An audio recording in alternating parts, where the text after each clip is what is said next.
Bonsoir à tous. Merci d'être venus sur cette dernière session tardive de la journée. On va se parler service REST, microservices, production ready. Deux, trois mots sur moi, pas que ça vous intéresse, mais je m'appelle Alexander, je suis développeur chez Chronopost. Je suis MVP Cassandra 2015-2016 pour lequel j'ai codé un driver JDBC et quelques adresses si vous avez envie de me spammer sur Twitter ou par mail. Et oui, je saute très bien. Chronopost recrute, un petit mot, des développeurs Java passionnés, tout niveau. Donc vous pouvez spammer cette demoiselle si vous cherchez un boulot ou si vous voulez changer de boulot. Ah, carrément. Donc Dropwizard, est-ce que quelqu'un connaît Dropwizard?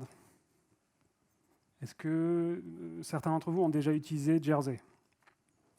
Ok, super, ça va être assez simple. Donc Dropwizard, c'est un drôle de nom et un drôle de logo pour un micro-framework qui permet de faire du service REST, et il s'est vraiment spécialisé là-dedans. Grosso modo, ça embarque Jetty, Jersey, Jackson, les métriques Dropwizard, Logback et un certain nombre d'autres choses. Et ça fait tout pour vous simplifier la vie, pour pondre des services REST production ready. Alors, c'est une vision schématique du truc. En gros, vous allez intervenir sur la couche Jersey. Jackson se charge d'encoder ou de décoder vos POJO en JSON. Et tout ce qui se passe derrière, c'est Jetty qui gère la couche HTTP et la communication avec l'extérieur. Et il y a la publication des métriques et des health checks qui se fait par le même système. Un projet un petit problème de fonte. Un projet Dropwizard, en fait, c'est ça. C'est un fichier de config, YAML, et un jar. Donc, on va faire des fat jars avec le Maven Shade plugin. Votre projet Dropwizard, il est constitué d'une classe configuration qui va vous permettre de mapper vos variables qui sont dans l'YAML sur des objets Java. Une classe application qui va contenir votre main et qui va vous dérouler le programme. Et des classes ressources sur lesquelles vous allez déclarer vos différentes URL. Alors, pourquoi c'est bien? C'est très simple et très léger. Et ça vous pond des applications qui sont production ready tout de suite. Production ready, ça veut dire que vous allez avoir en sortie de compile un jar autonome avec Jetty comme serveur HTTP et vous allez lui accoler le fichier de config YAML. Dedans, il vous donne tout ce qu'il faut pour faire de la supervision. Donc vous allez pouvoir coder des health checks. On va voir si on a le temps d'en faire un. Et vous avez tout ce qu'il faut pour la métrologie. Donc toutes les métriques de votre application, les latences, le nombre de hits, etc. Vous m'entendez bien? Ouais. Sont publiés automatiquement par Dropwizard. Il vous suffit de mettre une annotation pour publier des métriques sur une ressource. Et c'est extensible, donc il y a énormément de modules contribués par la communauté pour Dropwizard. Alors pour utiliser des connexions Kafka, Cassandra, vous avez Dropwizard Spring pour faire du Spring, Dropwizard Juice si vous voulez faire de l'injection de dépendance avec Juice, Dropwizard Java 8 si vous voulez utiliser les nouveautés de Java 8. Donc il y en a vraiment pour tous les besoins.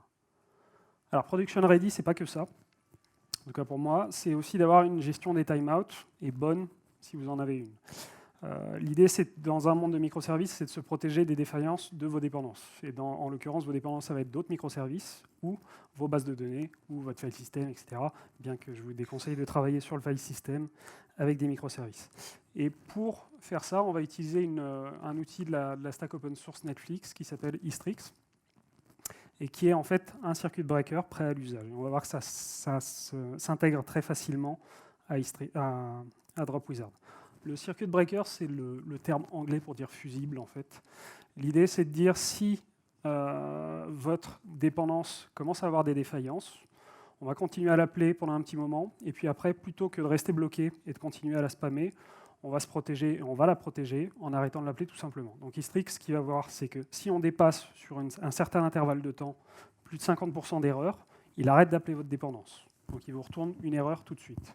Derrière, au bout de 5 secondes, il va retenter d'appeler la dépendance pour voir si ça fonctionne. Donc la roadmap sur ce vilain petit schéma, on va en fait coder le service ping. On a 2 microservices. En 20-25 minutes, on ne code pas grand-chose en fait. Donc je vais me concentrer sur le ping. Le service ping existe déjà. On va utiliser Istrix et Feign pour gérer la communication avec Pong. Et les deux vont publier leurs métriques dans Grafana.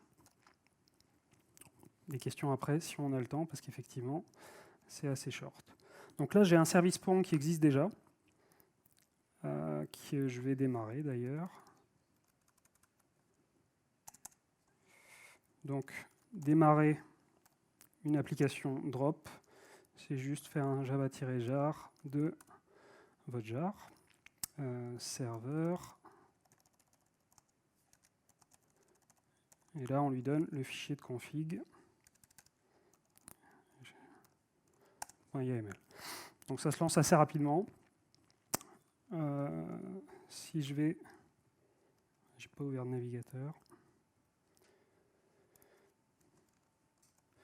Donc là, il a démarré sur le port 8081 et il me renvoie un objet de type Pong response qui contient juste une string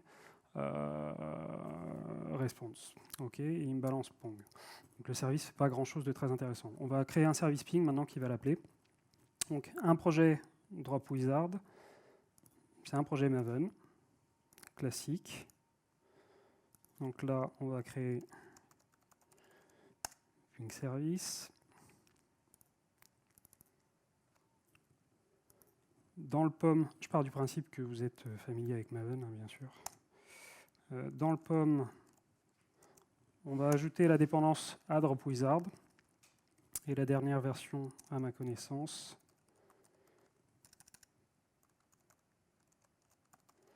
C'est là 0.9.2.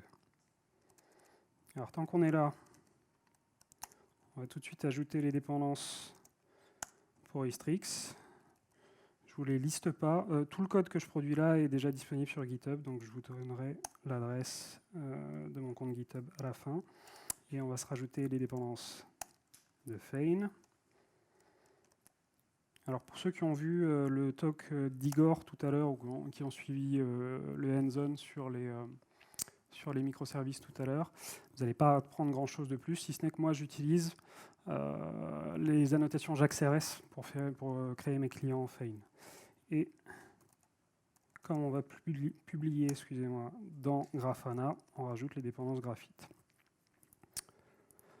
Donc on crée un fichier config.yml qu'on va initialiser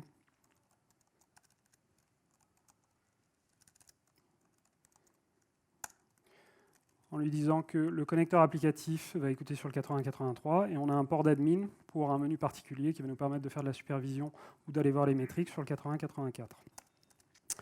Et on va tout de suite le configurer pour Graphite. Donc là, c'est le bundle, le reporter Graphite en fait, il prend ce type d'informations, à savoir à quel intervalle on va envoyer les métriques dans Graphite et où est notre listener Graphite. Donc maintenant qu'on a l'IAML, on va se créer la classe de configuration, ping configuration, qui est une classe qui hérite de la classe configuration de drop.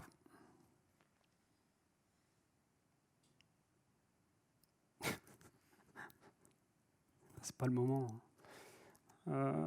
Voilà, donc pour l'instant on met rien dedans, parce qu'on a utilisé que de la config standard qui est déjà mappée par ailleurs. Donc maintenant on crée notre classe application qui hérite de la classe application de drop. Si vous avez une explication à me donner sur le nom Drop Wizard, je suis preneur, j'ai toujours pas compris. Là, ça prend en paramètre notre classe de config.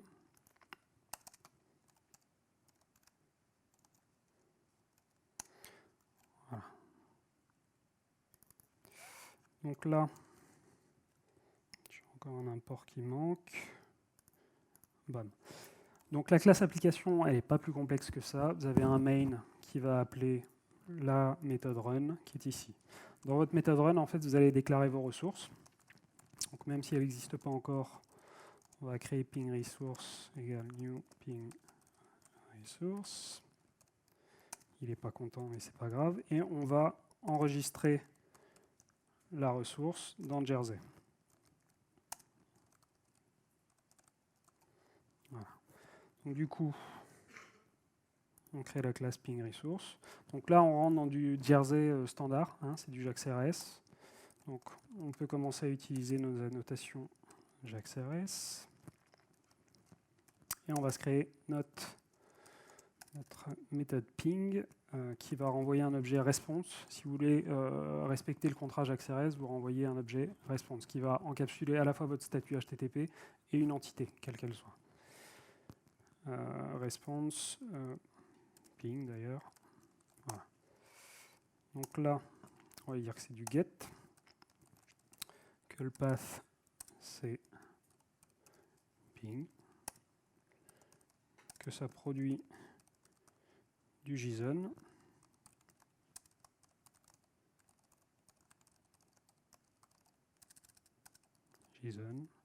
Et là, on va utiliser une annotation de drop en fait, qui permet de faire la publication automatique des métriques. On va regarder ce que ça veut dire après.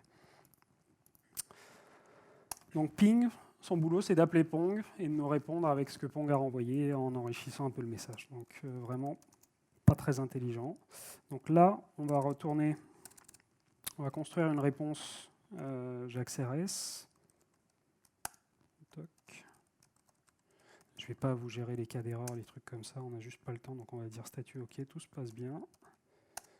Entity, et ce qu'on va faire, c'est que, alors si vous voulez faire un vrai service REST, vous ne renvoyez jamais des types primitifs, pas de string, pas d'int, pas de choses comme ça, vous créez un objet qui va encapsuler votre réponse, même si ça contient un seul champ. Donc on va créer un objet de type ping response, qui va contenir notre message, ping, et qui va appeler Pong. Tac. Donc là, il n'est pas content parce que ping response n'existe pas encore. On va créer. Je triche pour aller plus vite, hein, sinon on n'est pas sorti. Hop. Donc c'est un POJO qui contient comme unique champ une string response. Et Pong, on va se créer une méthode qui pour l'instant fait rien. Donc c'est là qu'on va utiliser feign pour créer un client rapidement pour appeler l'autre service REST qui existe déjà. Donc on va se faire une nouvelle classe. Et vous allez voir qu'avec feign, si vous n'avez pas vu les présentations d'Igor, on se crée quand même des services, des clients REST super facilement. Donc là, on se crée une nouvelle classe Pong Client. On va en faire un singleton en utilisant le pattern holder.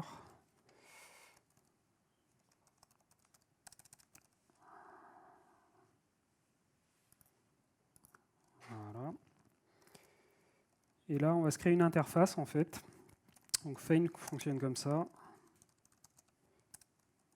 Pong feign client. L'intérêt là, c'est que pour lui décrire l'autre service REST, en fait, on peut aller prendre l'entête de la ressource correspondante. Donc là, je vais dans mon service Pong. Je vais faire un copier-coller de cette entête-là, de cette entête-là. Ici, feign, lui, on va lui dire d'utiliser le contrat JAX-RS, donc je lui donne l'objet sous-jacent à l'objet response, qui est Pong response en l'occurrence. Et voilà. Pong response n'existe pas, forcément. Je vais faire un truc que vous ne ferez jamais dans la vraie vie, c'est que je vais recopier directement la classe Pong response, plutôt que de l'avoir comme dépendance. Vous pouvez m'insulter si vous voulez. Ici, du coup, donc on a une interface que feign va pouvoir utiliser via son builder. Donc, Pong client method, si je ne dis pas de bêtises. Ouais. Donc là, ce qu'on fait, c'est qu'on utilise feign pour créer un client. D'ailleurs, c'est pas comme ça que je vais le faire. On va le déclarer comme ça.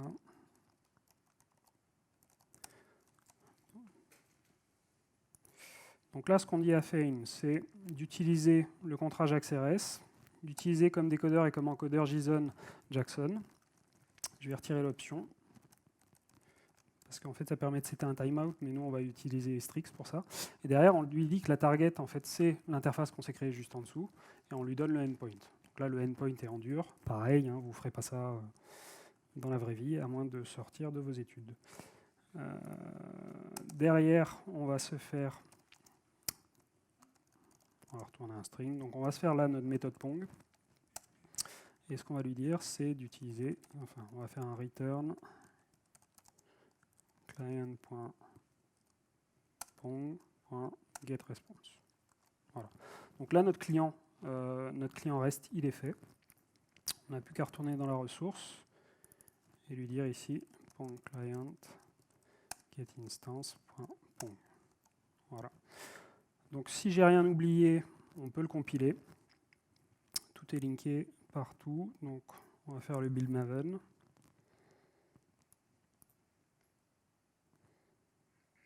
Si tout va bien, il passe. Voilà, donc il est passé. Donc là, on va aller dans ping service, comme pour l'autre java-jar target ping serveur config.yml.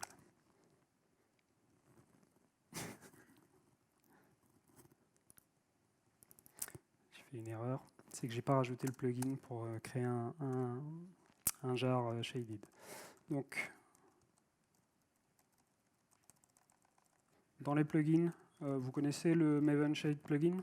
Donc ça vous permet de générer dans votre compilation, en fait, dans votre jar, il va mettre toutes les dépendances déjà. Ce qui vous permet d'avoir un seul jar qui contient le tout et de ne pas avoir à balancer tous vos jars après en prod dans le... Je vais y arriver sur votre serveur de prod. Donc là, Pong plugin, bam. Ah, c'est monstrueusement petit.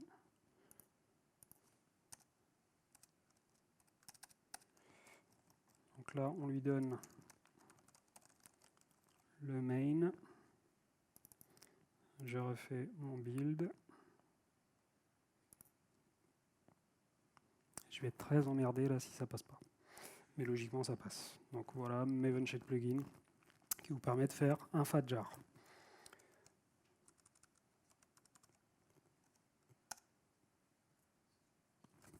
Yes, je suis sauvé. Donc là, il gueule parce qu'on n'a pas fait de health check. On va voir ça tout à l'heure. C'est démarré. Si ici, je vais faire comme ça histoire qu'on voit ce qui se passe derrière. Je vais sur le port 80-83, donc je fais un ping. Vous voyez que ça réagit des deux côtés et que ma réponse est ping-pong. Donc voilà, hop, on a notre client. Alors là, je l'ai fait, encore une fois, en mode je sors de l'école d'ingénieur. Je fais mon premier programme parce que si Pong décide d'avoir des latences, ou le décide pas, les a, et ben j'ai tout fait en synchrone. Donc en fait, il va me capter mon thread, ça va plus bouger. Donc pour simuler ça, j'ai une petite méthode qui va me permettre de mettre un sleep sur Pong. En toute logique, avant 10 secondes, ça ne va pas me répondre. Donc là, il va mouliner gentiment, et je ne me suis pas protégé de ma dépendance. En fait, j'ai ni de timeout, ni de fait de gérer des exceptions en cascade. Voilà, au bout de 10 secondes, il répond. Donc on va être un peu plus malin, et c'est là qu'on va utiliser Histrix. Dans la ressource, là, au lieu d'appeler Pong directement, on va l'encapsuler dans une commande Histrix. Donc, on va créer une nouvelle classe Pong commande qui hérite de Histrix commande.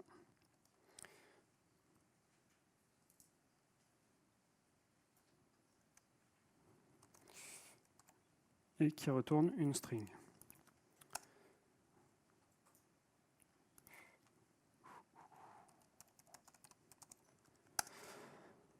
Donc Histrix, il va gérer son propre thread pool en fait, et ce qui va lui permettre de gérer des choses pas dans votre thread principal et donc de gérer vos timeouts.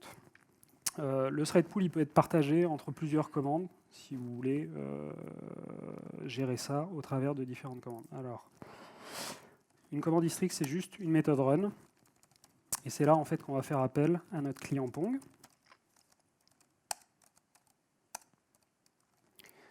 Et on va lui filer une autre méthode qui va être appelée en cas de problème, qui s'appelle getFallback. C'est standard. Et là, ce qu'on va faire, du coup, c'est qu'on va retourner un message qui va nous permettre de le distinguer des autres. Vous pouvez là récupérer aussi l'exception qui a été remontée, si vous voulez la remonter au niveau dessus. Nous, on veut juste détecter que soit on a eu une exception, soit le circuit breaker a sauté, et que donc on n'est pas dans le cas nominal. Notre commande, elle est créée. Donc on retourne dans la ressource. Au lieu ici d'appeler le client directement, on va dire new .command.execute. On a encore un peu de config à faire ici, justement pour setter la taille du thread pool. Donc ici, ce qu'on va lui dire, c'est qu'on va créer un objet default istrix_config. On va mettre le timeout de .command à 2 secondes. Et on a un thread pool de 50. Alors le plus gros thread pool qu'ils ont chez Netflix, c'est 25. Donc elle n'est pas à 50, de toute façon, ça va servir à rien. Dans la classe application, du coup, non, dans la place configuration, on va mapper tout ça. Donc là, notre default istrix_config, donc on a créé dans le... C'est par là, je suis perdu. Qu'on a créé dans le fichier de config.yaml, il est mappé directement en tant que map de string object. Résultat, dans la classe application, on a encore un tout petit peu de boulot. Istrix ping application. Alors ici, ce qu'on fait, c'est qu'on installe la conf d'Istrix. C'est standard à Istrix, ça. Et là, ce qu'on fait, c'est qu'on va publier les métriques d'Istrix dans le registre de métriques de DropWizard. Donc on va encore enrichir notre jeu de métriques. Donc là, on va recompiler.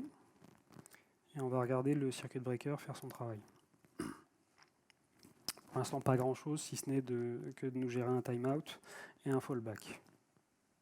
Putain, le temps passe vite, c'est terrible.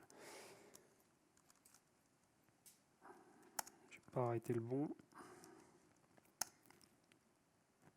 Donc là, je repars. Je remets mon slip à 10 secondes parce que je l'ai arrêté. Si je fais ping, là, au bout de 2 secondes, si tout va bien, il va me balancer ping fallback. Voilà. Donc là, ça a été catché par Istrix. Mais on est toujours sur un seul appel. Si vous faites des microservices, je vous recommande vivement de paralléliser tout ce que vous pouvez paralléliser. Nous, on traite des lots d'événements chez Chronopost.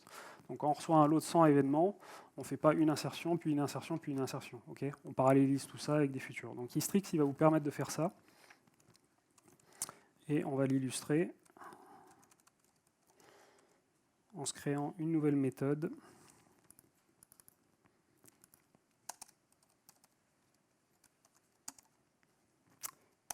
PingFlood. Rien à voir avec le groupe. Merci. Donc là, PingFlood, en fait, va prendre en paramètre un nombre de pings à envoyer à Pong. Le niveau est super haut en termes de programmation. Donc on va se créer une méthode PingFlood. Hop. Et là,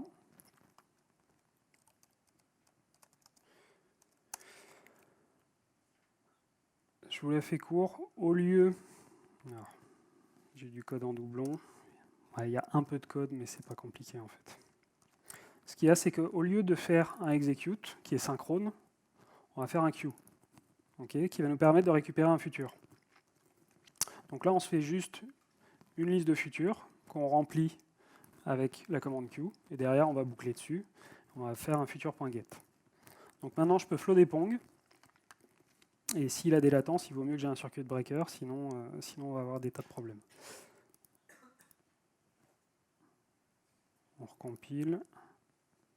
Ça va être chaud pour les health checks, mais c'est pas compliqué, vous le trouverez sur GitHub. On va regarder les métriques après plutôt. Voilà. Donc je le relance. J'ai toujours un slip à 10 secondes.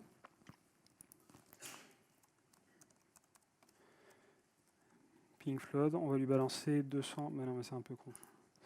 Alors, en fait, je vais le mettre à 1 seconde, le slip, sachant que mon timeout, il est à 2 secondes. Le timeout, il est calculé à partir du moment où vous mettez la commande en queue, donc le temps qu'elle attend dans sa queue d'être traitée par le thread pool est compté aussi. Donc là, ce qui se passe, c'est que si je renvoie suffisamment de requêtes, on va sortir du délai du timeout au bout d'un moment. Donc il y a certaines requêtes qui vont passer, d'autres pas. Donc là, on va lui balancer 200 requêtes. Ça commence à passer et boum, ça pète, fallback. Je recommence, fallback direct. Là, vous voyez, il n'attend pas. Si on va regarder les métriques, et là, on va faire la connaissance de l'interface d'admin de DropWizard.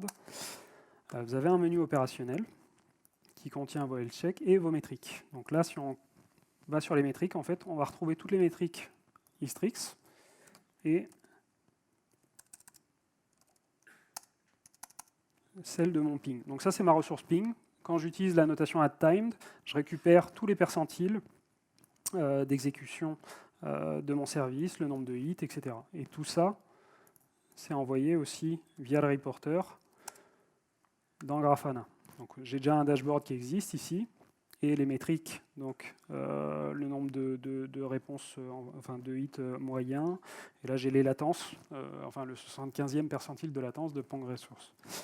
Donc si je cherche isCircuitBreakerOpen, donc ça c'est l'info qui me dit que mon fusible a sauté. Circuit breaker open, ça veut dire le circuit est ouvert, ça passe plus. Donc là, présentement, j'ai aucune requête qui va être envoyée à Pong. Je vais réduire le sleep. Alors, déjà, on va le violenter un petit peu, histoire d'être sûr qu'il est bien toujours ouvert. Donc là, pas encore, ça y est. Donc là, il a sauté. On va se réduire le sleep à 10 millisecondes. Il est encore pété. Au bout de 5 secondes, il revient. Si tout va bien. Putain, il ne revient pas. Ça y est, il est revenu. Donc, au bout d'un certain temps, en fait, Hystrix tout seul, il va retenter un appel. Et si votre dépendance est revenue à son état nominal, il va reprendre son travail normalement. Donc, ça vous permet de vous protéger de votre dépendance et surtout de protéger et aussi de protéger votre dépendance. Imaginez une base de données qui n'arrive pas à suivre. Ça ne sert à rien de continuer à la spammer avec vos messages. Il vaut mieux arrêter tout de suite et échouer tout de suite. Donc, les métriques Hystrix sont publiées aussi via le système de métriques. Donc si vous connaissez un peu Grafana, c'est un équivalent de Kibana, on va dire, grosso modo. Donc là, je peux aller chercher... Ça rame gentiment. Donc j'ai toutes mes métriques Hystrix et je peux voir le nombre de fallbacks qui ont été envoyés, par exemple. Donc count fallback emit. Ok, 0 millisecondes. Je ne dois pas être dans le bon truc, en fait. C'est pas un nombre de 8. Donc on va plutôt mettre ici des latences. Il reste 2 minutes 30, on va essayer de se coder un health check avec ça. Voilà, un percentile, bim, et j'ai une nouvelle stat, donc qui sont les métriques Hystrix. Allez, on se dépêche. Pour l'instant, on n'a pas de health check. Vous avez un menu ici qui vous permet de coder, vous, des health checks. Donc vous allez, vous allez faire du code pour vérifier que votre programme fonctionne bien. Donc nous, on va se faire un health check pour Pong. Et j'ai fait n'importe quoi. Ping. Health check. Donc là, on déclare un health check qui n'existe pas encore. Okay, donc vous faites ça comme ça et vous les enregistrez dans DropWizard. Du coup, on se crée le health check. Un health check, c'est pas plus malin que ça. J'ai oublié un truc. Il hérite forcément d'une classe de DropWizard qui est celle-là. 1 minute 30, tranquille, on va y arriver. Et personne ne me dit que je fais n'importe quoi en fait. Je vous remercie. Parce que je mets le truc direct dans la classe. Je sais faire du Java, je vous assure. Donc voilà, en fait vous avez une seule méthode à implémenter qui est check. Et là-dessus, vous allez renvoyer soit LC, donc tout va bien, soit un LC avec un message. Donc là, ce qu'on fait, c'est qu'on fait un execute de Pong.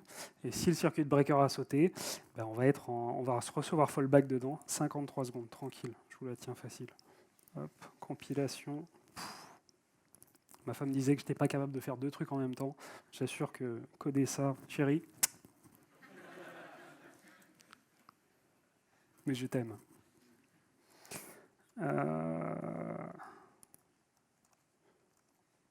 Allez, sors. 30 secondes.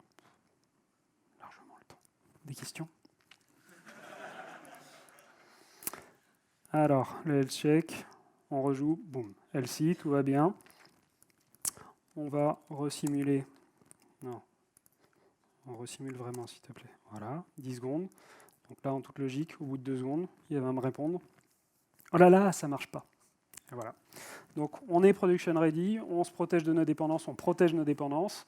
On a moyen de coder des health checks pour vérifier avec votre outil de supervision, Centreon, Nagios, ce que vous voulez, que tout va bien. Et on a une publication de métriques pour savoir si justement tout va bien, si tout est bien dimensionné. Et il me reste 10 secondes. Ah non, j'ai dépassé de 10 secondes. Zut. Merci.